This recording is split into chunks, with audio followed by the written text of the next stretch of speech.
just like that. Well, hey, we were just chatting. It's 5 a.m. local time. Hey, That's right, Kevin. Yeah, it's a good early start this morning. And I was just saying to you, my dog, so I apologize in advance for interruptions. My dog is a bit confused as to what I'm doing right now, and she's pretty keen to help out. So she may well come and share her opinion during this call. I think I was I'm doing one of these with Aaron from Roost, and I think my dog went this first time. My dog's normally pretty passive, pretty quiet, small little dog, and she went nuts for some reason on that episode. But she's not here today, which is good. So, but we don't mind dogs barking in the background. So Excellent. Right. yeah. So I imagine you have a lot of early days. I guess just in general, just being having a global focus. I imagine you're up pretty early these days. Yeah, it's interesting. So it's Tuesday to Saturday as well, of course. So for you today, I think is must be Wednesday, Thursday. No, No, what are taste. you? Tuesday. You're Tuesday. You're It's for Tuesday. Yeah. Tuesday. Yeah, yeah, Yeah, yeah. you're Tuesday. Yeah, of course. Yes, Yeah. yes, yes.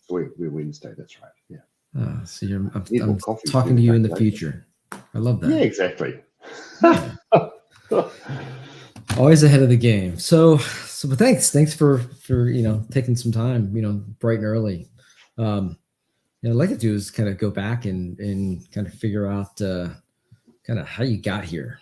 So try not to go too far back, but we might go back there. Hey, let's go back there.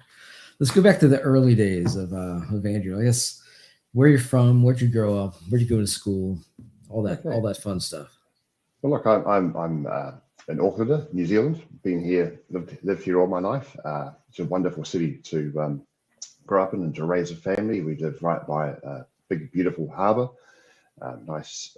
It's a fantastic a place. And I'm a young schoolboy, must be 14, 15 at the time. My father is a general building contractor. This is 1980s. I know that a lot of people on this call may not remember the 80s. Some will, some won't. Some will wish they didn't. And so I'm a schoolboy, and I'm watching my father get out calculations to work out how much concrete he needed in the foundations he used to do as a general contractor. And in those days, we had these very first computers were hitting the market, and they were Casio. They looked like a really overgrown calculator. And I sit there thinking, you know what, we could write a program of these things, Dad, that would allow you to do that calculation in a tenth of the time it's taking you to do it. Probably be more accurate, less likely to make a mistake, easier to read its writing, and you can get on with other things. And it was this awakening and the realization that computers were an opportunity to allow businesses to be more productive and effective. I remember around the same time going out to a large importer of motor vehicles, and they had a massive, what felt to me like a massive room at the time, line rows and rows of desks, people sitting there with adding machines doing the calculations to work out, I guess, stock levels and throughput and so forth that we do in Excel today in half an hour. And these guys had a row of accountants doing the stuff manually because back then that was how you did things. Yeah.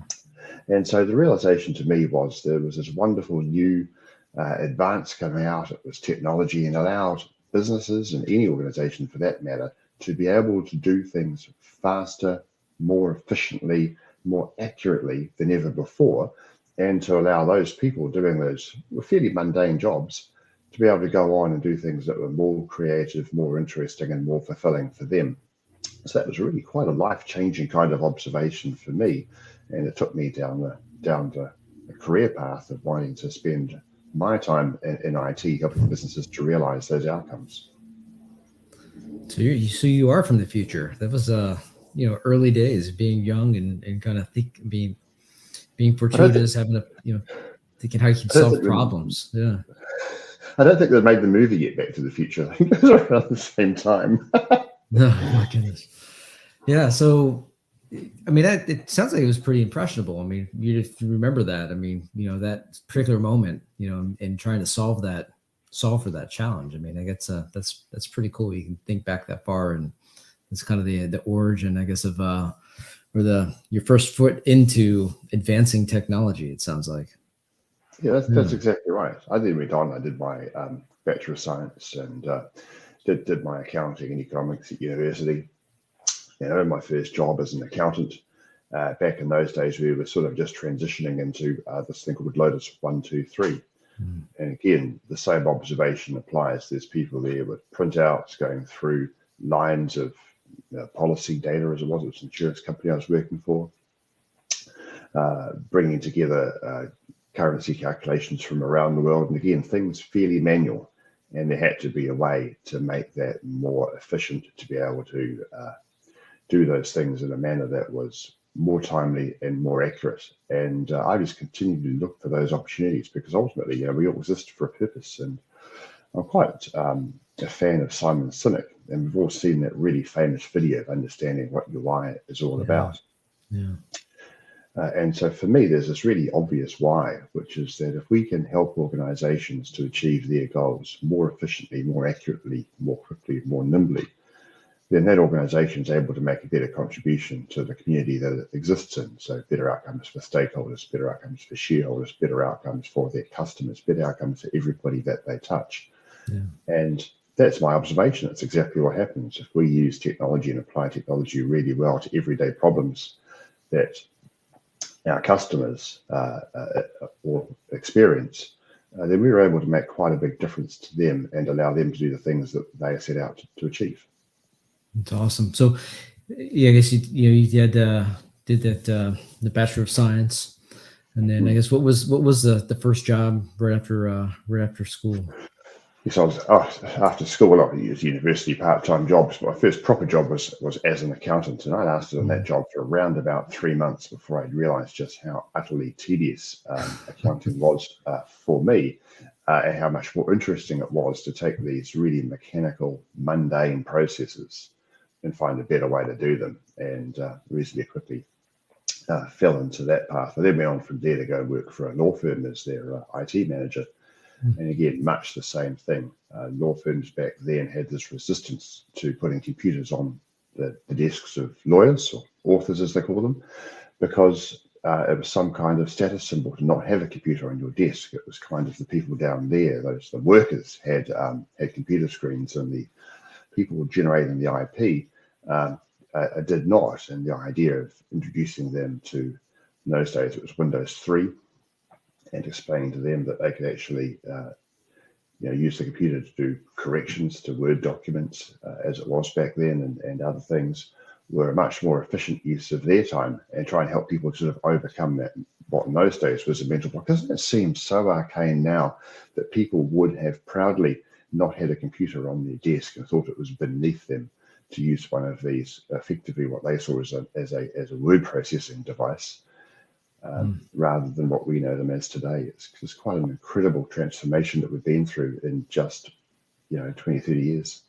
Absolutely. I think you're more, I guess, maybe the status symbol was how many books you had on the shelf, right? And That's exactly right. yeah, interesting. So it sounds like you're constantly looking for ways to become more efficient, right? I mean, I guess it's certainly a theme, right? I mean, starting up young, looking for efficiencies, got to be a better way, and then at the law firm. And then what was next? What was after that? That law Well, firm. at that point, I set up my own MSP. So I'm still in my 20s in those days, and I set up what became my MSP, which I still got today. It's got about 42 staff working in it now. So it's a reasonable MSP operating across 2 cities. And again, same thing applies. We're sitting there and we started off, wanting to try and be transformational. We spent about 10 years finding ourselves doing IT support, and we still obviously do a lot of that like all MSPs. But the piece that's always really interested me is understanding the customers that the MSP's got and helping them to achieve their goals. So we sit around, we do our business plan, we say, this quarter I want to do this thing with our cybersecurity offering. I want to standardize our stack around these things over here, introduce the service. Customers are just the same. They're saying, we want to digitize this process. We want to bring this service to market. We want to expand our reach and open up a presence in this geography. We want to mitigate this risk that we see. As we look ahead, we see a challenge in recruiting staff in this space, so we want to try and see how we can automate processes so we're less reliant on people, or we've got a problem with X, Y, and Z. And almost always, IT is the solution to that. One of our customers works in the deaf community, and their challenge is always getting people that can do sign language interpretation. It's helping people get access to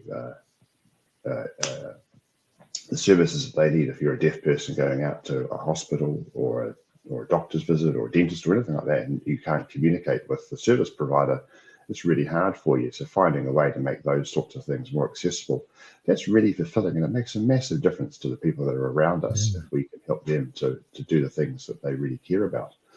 And so that's been a bit of my MSP journey that I've most enjoyed, is saying, how can our MSP not just make sure your IT works, but make sure that your IT works for you to achieve the goals that you've got in whatever it is that your organization does.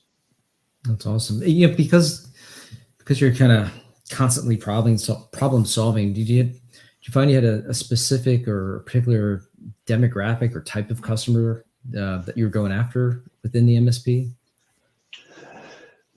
I think every MSP finds their own niche, and for us it's been law firms and not-for-profits, but that's basic, I guess, led around my particular interests and my particular experience.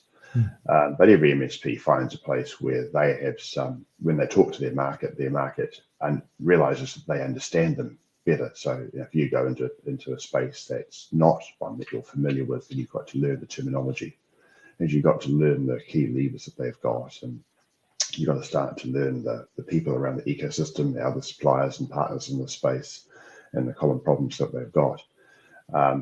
Whereas if you're working with customers like ones that you're familiar with, then you already have that knowledge there. You know that the providers of the specialist software, and you build those networks out. You tend to understand that in the case of law firm, most law firms share similar problems. Some of those problems are the same as other industries around, for example, cybersecurity.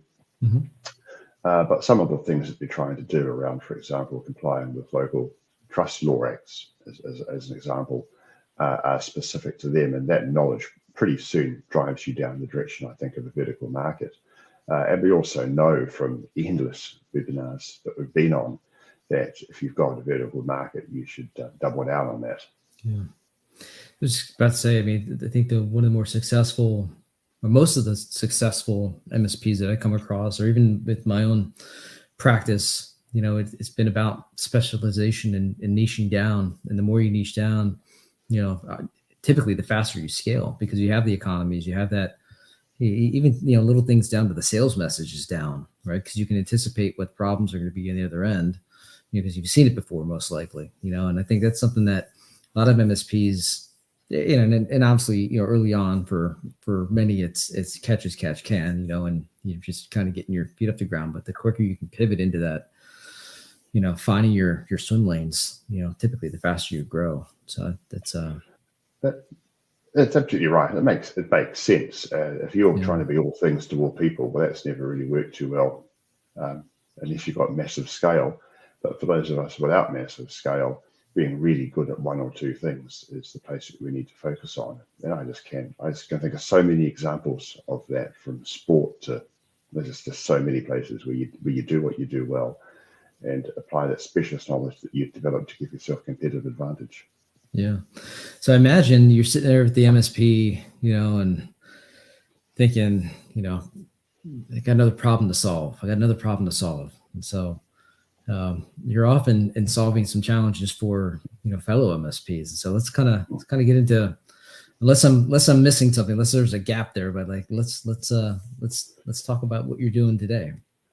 Yeah. So we're sitting around our MSP table a few years back, and we're sitting there realizing we've just had a customer who'd lost a sales rep, who'd gone to a competitor, and this must have been probably closer to 20 years ago. And the customer's looking at us going, "You should have stopped that. It was your fault that they copied our customer database and taken it with them." This is a long time back. I'm sitting there thinking, how's that my fault that they did that? You're angry. You've lost your sales rep. You want to blame somebody.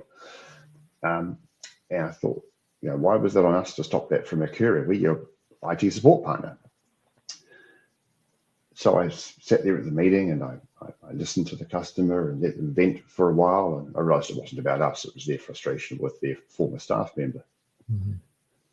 But then I went for a walk and had a bit of a think, and I realized actually it was our fault. They were right. We should have asked a question that said, what's important to you? Where are the places you want to invest your IT budget? What are the things that matter to you? Have you considered A, B, and C solutions? And that got us thinking that it was our job to ask those questions and to find a way to ask those questions in a structured manner so that we could go back to the customer if they ever were trying to hold us back to account. We could say, yes, and we discussed this with you and you made this decision or that decision.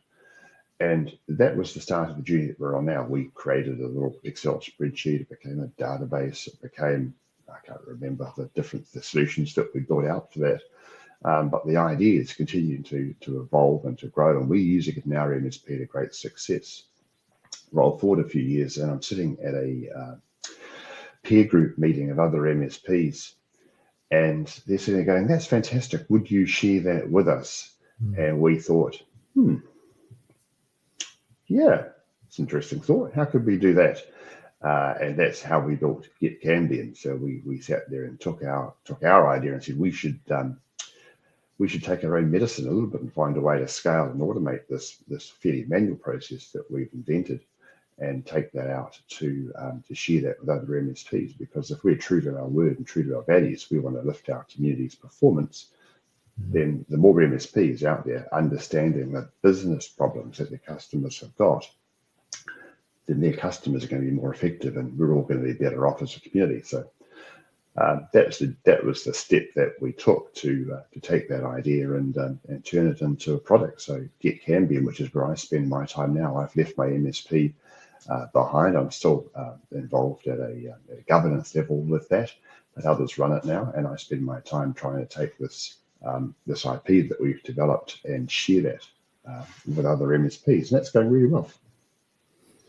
So, I mean, that's I've talked to quite a few former MSPs that have started an organization, and yeah, there's an element of problem solving, and they stumbled on something they can monetize, but it's normally first thought is we can monetize versus, hey, we can uplift and help our peers in the industry, and I think that's I think it's a great thing to hear, because again, most of the time it's just, I've got this idea, I can monetize, but it sounds like there's an underlying, kind of giving back to a degree amongst the fellow MSPs.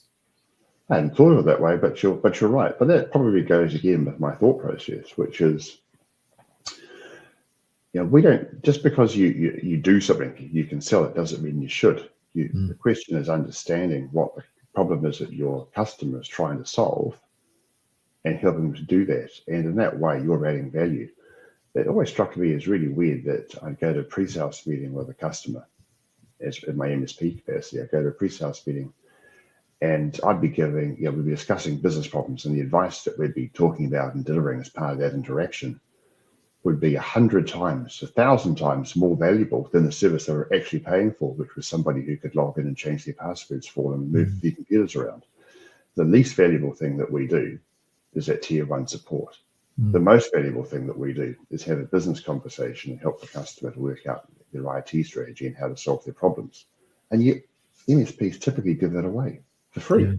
Yeah. It's bizarre. And so if we can understand the problem our customers got, then and help them solve that with IT solutions, then we're doing something that's valuable. If we're just simply selling something because we go, hey, I've got this thing, it's really good, so you should buy it. Morally, that doesn't feel right to me, even though that might be the outcome. It's more, Mr. Customer, you told me that you want to achieve X. You told me you've got X problem. Therefore, we're proposing to bring solution Y to that problem so you can achieve Z. So if I'm an MSP, and I'm leveraging the platform, so what do I do? What's the first step, and then what do the processes look like? Absolutely. So the trick is understanding your customer and what's important to them. It's actually number one. So if you go back to your solution sales playbook, actually it's number one thing: understand your customer and know what's important to them. Right. Well, the best way to understand your customer and know what's important to them is to talk to them and ask them questions. Yeah. And the best way to do that is in a structured, repeatable way. Because if you go in there one day and you just simply take a notebook, one note file, and you just jot down a few notes, you're going to forget things. You're going to go down tangents. If you've had a good day and the birds are singing, the sun is up, all is well, you'll probably have a pretty good session. If it's raining, the traffic's been a bit average, the kids have been playing up, all of those problems, your probably mind is elsewhere. You're not going to be the best version of yourself that you can be.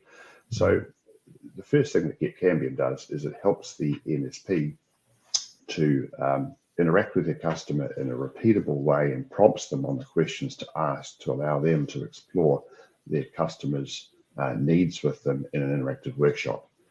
So that's the first thing that we do, help the MSP to have a really productive workshop with their customer, also respectful of their time, because no one's got hundreds of hours or tens of hours to do these things. So try and do that in a way that's time efficient. Respect the customer, respect the MSP's time. Then you come back to the office and you sit there going, right, so the customer's told me X, Y, Z are their dilemmas. And so now I'm going to put forward our recommendations to solve those dilemmas. And this is where that previous experience really plays out. And it might be in vertical or it might be just business in general, but chances are 9 out of 10 things that they ask for, yep, you've seen before. So rather than rewriting those, let's grab them from a template and let's take that template and change it around a little bit to put maybe the customer's terminology in there. We might call a thing, we might call something one name, but the customer uses a different name. Might even be the correct name for it. But we talk about users and they talk about people. Let's use their language, whatever it might be. So take those recommendations, apply the ones that we've used before that are relevant, twist the words a little bit to make them reflect the customer's experience, and then turn that into a proposal or initiative to solve the dilemma. So, Mr. Customer, because X and Y, we recommend that you do Z. It's going to cost you whatever it is as a one-off capital cost, and this is going to be the ongoing running cost, and these are the benefits we can achieve. So we take that from a template, which allows you to build a roadmap for the customer. All of those added together as a roadmap. You can build those out pretty fast. As a tip, don't send it to the customer straight away.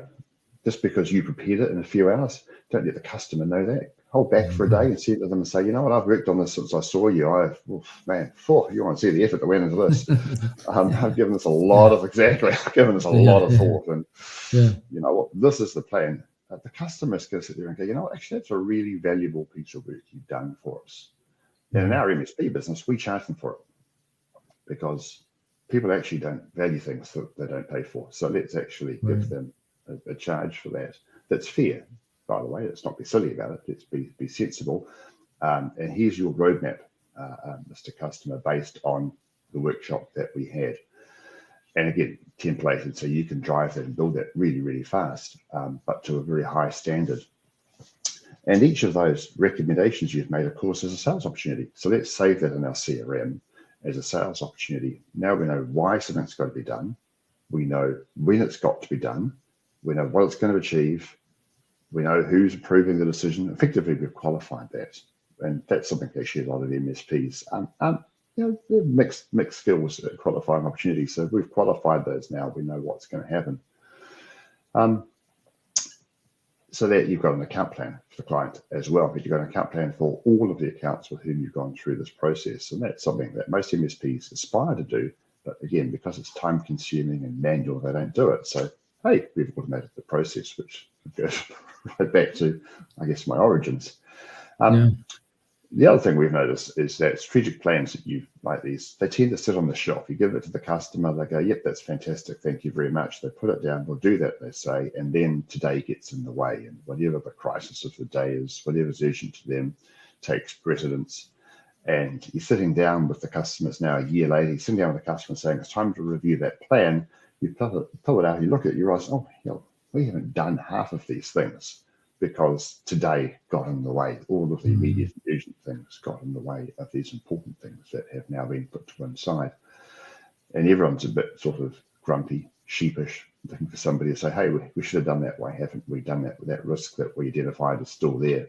Did nothing about it. Well, life doesn't have to be that way either. That's where your QBR jumps in.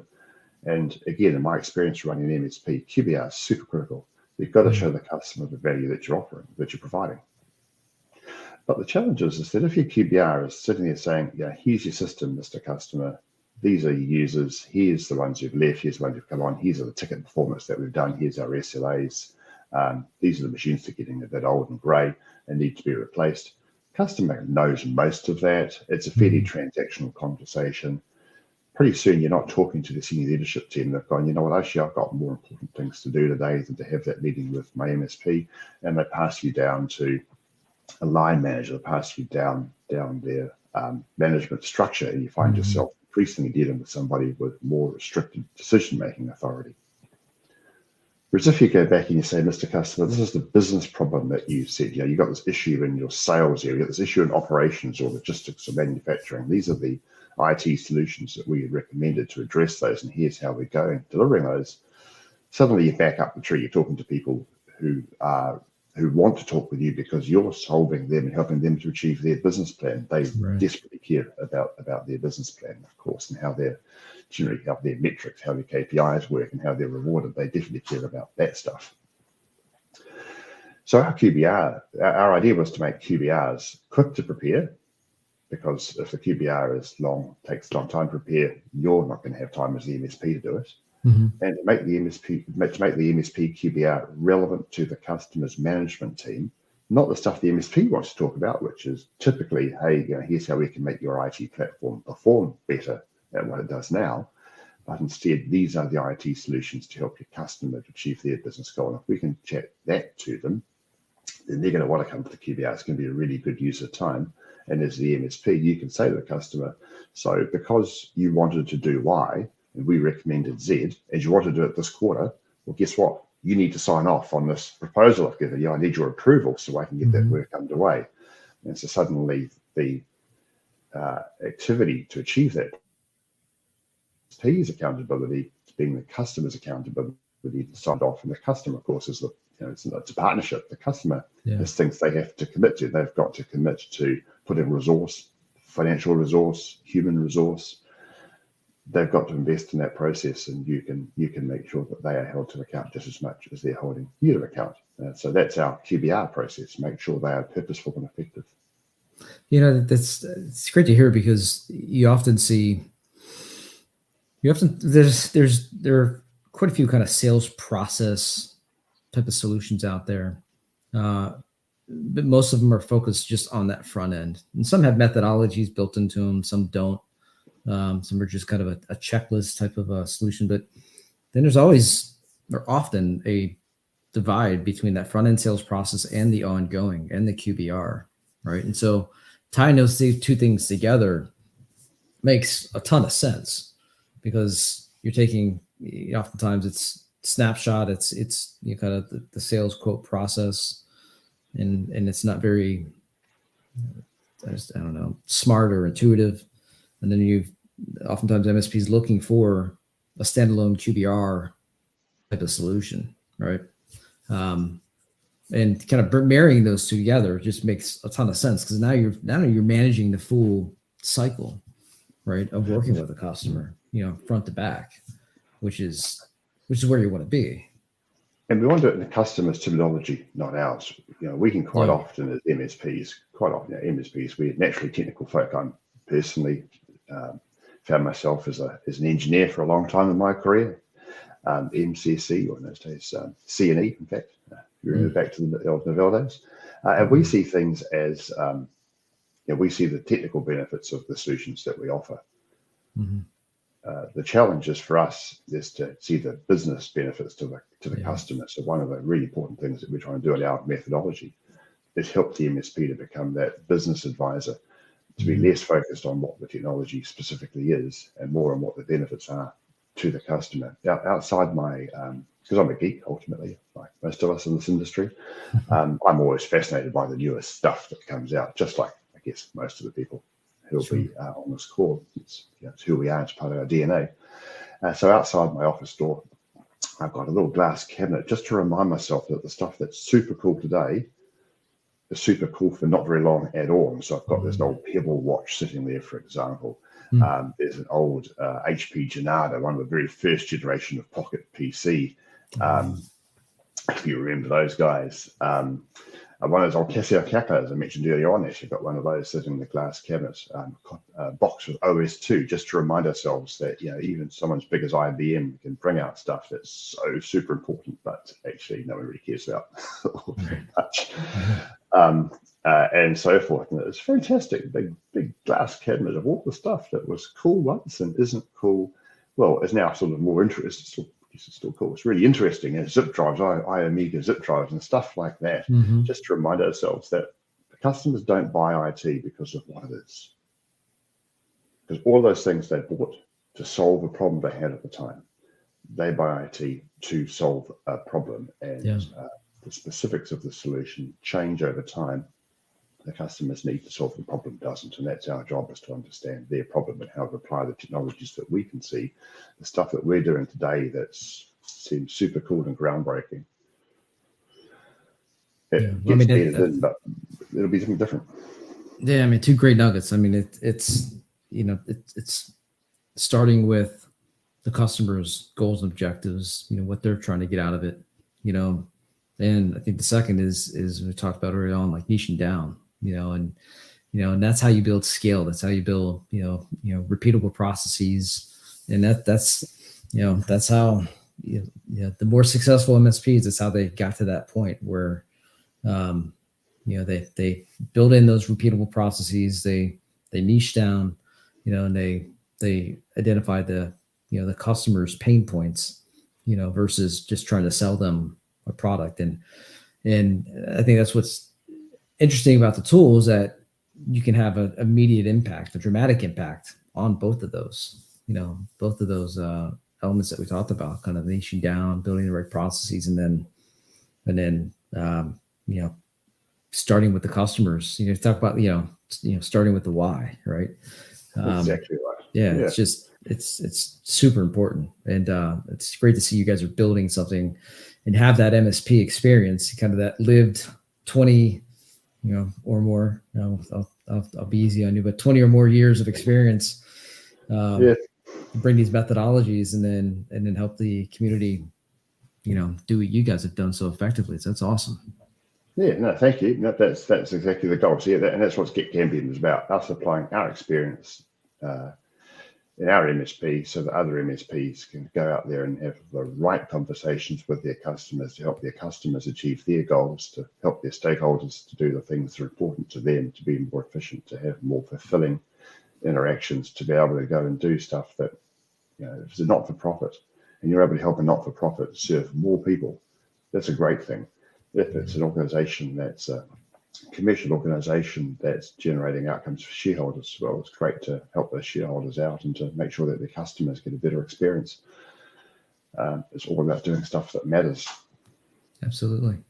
So I want to be respectful of yours and your dog's time this early morning. What's the best way to get a hold of you? Where do we find you? So getKambium.com. I guess I guess you put that in the link through through the session. But getKambium.com. You can, if I lean in, you can see the logo on the shirt. There you go. Log into that, book a meeting, and we look forward to showing MSPs how they can have those purposeful conversations with their customers and how they can scalably and repeatedly uncover what their customers need and therefore put the right solutions in front of their clients. Yeah, be cool. Awesome. Well, thanks for joining me for this session, and again, we'll have links in the show notes, and as we send the newsletters out, there'll definitely be links to getKambium, and encourage everybody to check it out, because this is what you should be doing within your MSP. If you're not doing this, then shame on you. So there's my plug. So all right, thank you for joining me this early morning, and until next time.